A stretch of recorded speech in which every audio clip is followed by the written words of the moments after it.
Bonjour, je suis Dr Rim Mohamed. Je vais vous faire une présentation par rapport à l'interprétation de radiographie pulmonaire. Une radio poumon de standard, on a des critères de qualité. Donc ça doit être en inspiration profonde. Donc comment la connaître? C'est 9 arcs postérieurs comme on voit sur le cliché ou 6 arcs antérieurs au-dessus du diaphragme. J'ai un cliché strictement de face. En fait, les lignes verticales qui relient les apophyses épineuses des vertèbres thoraciques sont au milieu des deux articulations sternoclaviculaires. Bonne pénétrance, on voit les vertèbres derrière le médiastin. Et donc, pour savoir que la personne est en position debout, il faut savoir donc voir la poche à air gastrique à gauche. Donc, pour interpréter une radiographie pulmonaire, on a une checklist. Donc, vérifier le nom et la date de la personne, du cliché, de la personne et la date du cliché. Vérifier les facteurs de bonne qualité, bien inspiré, bien pénétré, de face, postéro-antérieure. Analyse de la paroi et du squelette thoracique. Analyse du médiastin et analyse du champ pulmonaire, l'un après l'autre, en les comparant. C'est très important de comparer les deux champs pulmonaires pour voir est-ce qu'il y a une différence. À gauche, là, j'ai un cliché d'un patient debout, donc c'est un cliché de face. On voit la poche à air gastrique à gauche. Le cliché en haut, donc c'est un cliché de patient en décubitus. Il est couché, donc on ne voit pas de poche à air gastrique et on a l'impression que le cœur, on a une cardiomégalie par exemple, donc alors que c'est pas le cas, c'est juste que le patient couché. Donc c'est très important de savoir la position dans laquelle le cliché a été pris. Guide pratique de l'évaluation de radiographie pulmonaire. Donc la première chose, comme je vous ai dit, il faut vérifier le nom et l'âge du patient, réviser la technique, pénétrance, inspiration adéquate, s'assurer que le cliché est bien centré, donc les clavicules sont à égale distance des apophyses épineuses. Donc en inspiration profonde, donc comme on a vu, c'est au moins 6 côtes antérieures ou 10 côtes postérieures. Suivre l'arbre trachéobronchique à la recherche d'une déviation d'une sténose ou d'un corps étranger. C'est très important de voir si la trachée elle est centrale ou pas. Donc elle peut être déviée par exemple avec un pneumothorax compressif. Examiner le contour du médiastin. Est-ce qu'ils sont rectilignes ou convexes? Le médiastin est-il allergique? Analyser la silhouette cardiaque, l'indice cardiothoracique, donc ça doit être inférieur à 0,5. Balayer les poumons de haut en bas, de droite à gauche. Comparer les deux côtés. N'oubliez pas les zones obscures, c'est-à-dire les apex et les îles où se cachent souvent les nodules mains. Okay. Balayer la plèvre et les structures osseuses. Observer l'abdomen supérieur, en particulier la position de la bulle gastrique. Elle peut être un peu médiale. Ça témoigne d'une splénomégalie. Et c'est très très important de comparer avec les examens antérieurs si on a. Donc, on va analyser une radiographie de face, donc qui est normale. Donc, l'analyse commence par le cou. Donc, au niveau du cou, on a la trachée. Est-ce qu'elle est centrale? Est-ce qu'elle est de calibre normal? Est-ce qu'il y a des calcifications pathologiques? Par la suite, donc, on va analyser la squelette thoracique, donc les clavicules, la position des côtes, est-ce qu'il y a des fractures, aussi donc l'omoplate où on voit le bord médial de la scapula ici des deux côtés, donc ça doit être symétrique des deux côtés. D'accord, il faut faire attention et ne pas dire c'est un pneumothorax ou quelque chose comme ça. C'est le bord médial de la scapula. D'accord, d'ailleurs on voit ici du parenchyme pulmonaire. D'accord, et c'est symétrique de deux côtés. D'où l'importance de comparer les deux côtés. Au niveau des parties molles, donc emphysème sous-cutané. Au niveau de l'abdomen, donc j'ai parlé de la poche à air gastrique. Aussi, il y a le croissant gazeux, le pneumopéritoine. On peut faire une radiographie pulmonaire pour voir s'il y a un pneumopéritoine, donc il faut faire attention à ça. Le diaphragme est réflexe pleural, les mucopoles droite est habituellement plus haute que la gauche, donc à près de 3 cm. Donc il faut faire attention à ça. Et si on voit une hyperclarté qui sépare la paroi thoracique de la plèvre viscérale, donc ça peut être un pneumothorax. Donc il faut faire attention aux ongles aussi costauds diaphragmatiques. Est-ce que c'est libre? Est-ce qu'ils ont les bords ou les angles qui sont nets, donc avec des angles aigus? Donc si on a ça, ça peut être un épanchement, donc on aura des opacités. Il faut faire attention ici, quand vous voyez, on a l'opacité du sein droit, l'opacité du sein gauche, donc il faut faire attention aussi avec ce type d'opacité. Les îles, donc configuration et position, le île gauche est plus haut que le île droit. Les poumons, donc densité et symétrie, donc toujours comparer les deux côtés. Est-ce qu'il y a des infiltrats? Est-ce qu'il y a des consolidations? Est-ce qu'il y a des opacités? Et les lignes visibles, donc soit une ligne périphérique pleurale de pneumothorax, soit une ligne horizontale qu'on va les voir par la suite, c'est les lignes de Kerley. Maintenant, si on voit une opacité, il faut déterminer, est-ce que c'est unique ou multiple? Est-ce qu'ils sont diffuses?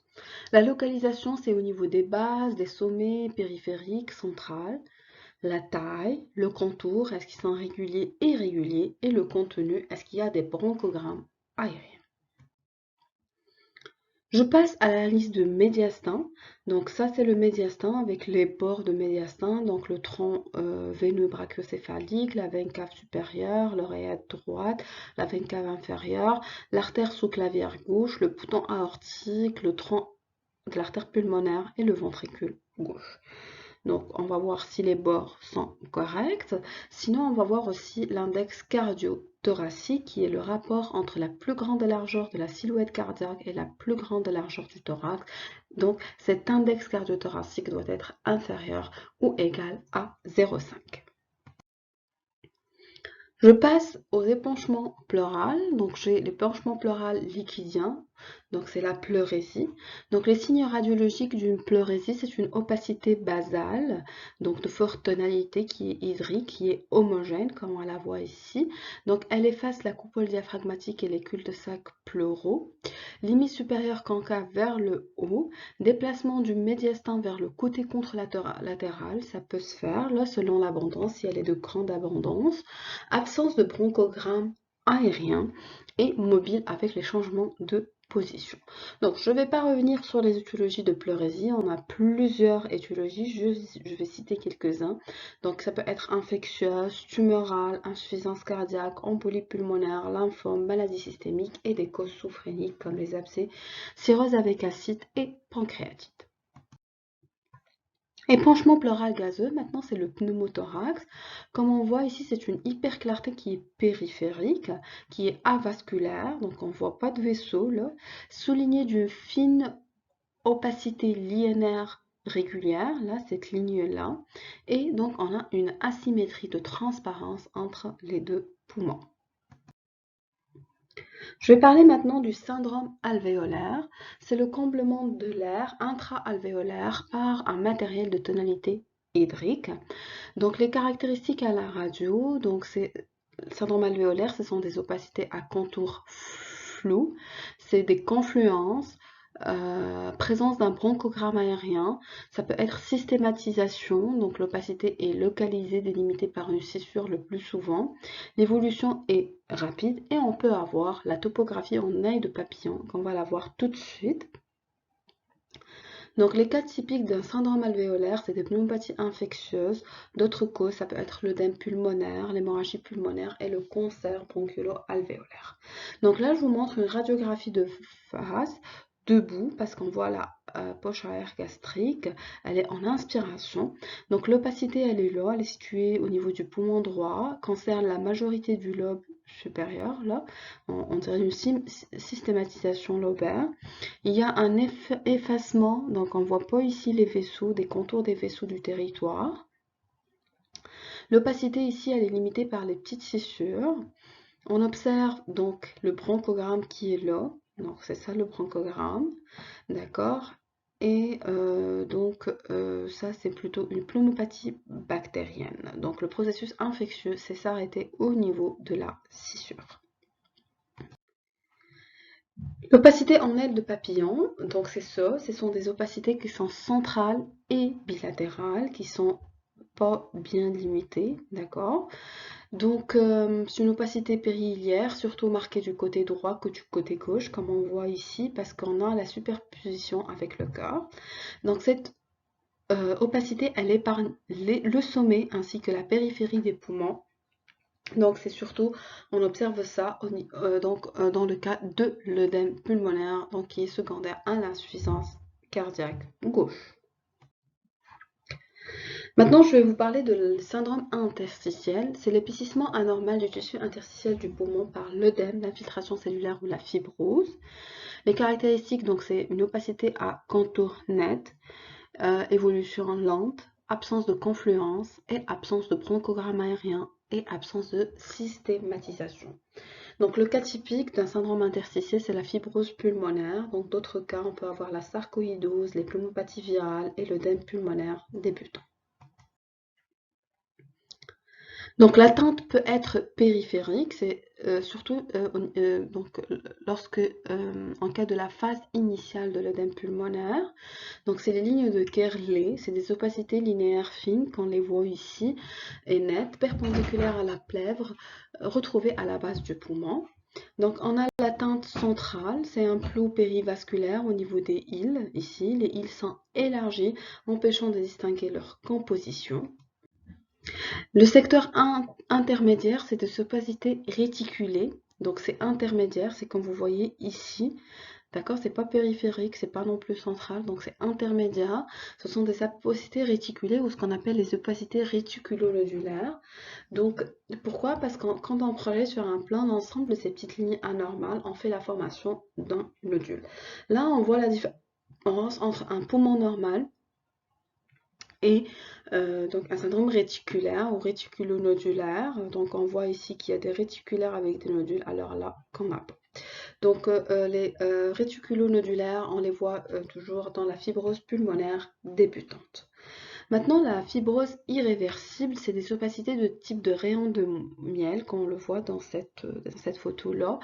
Ils ont un aspect de petits kystes qui sont jointifs les uns aux autres, qui remplacent le parenchyme pulmonaire dans les zones de destruction. Donc c'est une fibrose irréversible, donc qu'on a une destruction du parenchyme pulmonaire. Je passe au syndrome nodulaire. Donc cela correspond à des opacités pulmonaires arrondies qui sont soit uniques, soit multiples, au contour flou ou net. Bien sûr, il faut savoir la taille des opacités aussi. On parle d'opacité miliaire ou des opacités micronodulaires multiples.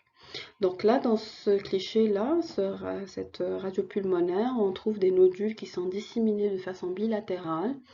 Opacité dense et homogène, présente à la base du poumon droit, l'eau, qui efface la coupole. C'est un épanchement pleural liquidien droit. Donc le cliché est réalisé d'une manière couchée, c'est pour cela on ne voit pas la courbe qui est donc concave vers le haut.